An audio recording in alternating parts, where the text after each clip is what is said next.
নমস্কাৰ আকৌ ধুনীয়াকৈ চাপোৰ্টৰ বাবে এইযোৰ হৈছে কটন চিল্কৰ যোৰা হ'ব ডাৰ্ক কফি কালাৰ ৰেডত ফুল কৰি ধুনীয়াকৈ বনাই দিয়া হৈছে 2000 ৰুপিছৰ ৰেডি টু কৰি ধুনীয়াকৈ ল'ব পাৰিব ভাল লাগিলে স্ক্ৰীনশ্বট লৈ থ'ব পাৰে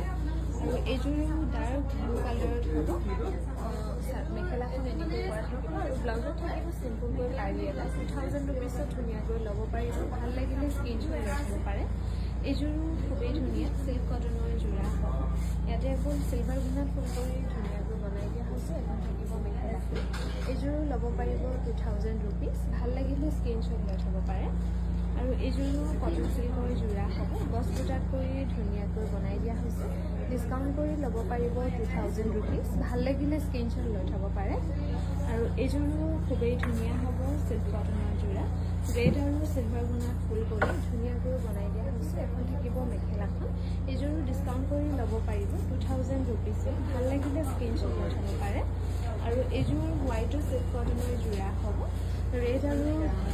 গ্ৰীণত ফুলবোৰ কৰি ধুনীয়াকৈ বনাই দিয়া হৈছে ভাল লাগিলে স্ক্ৰীনশ্বট লৈ থ'ব পাৰে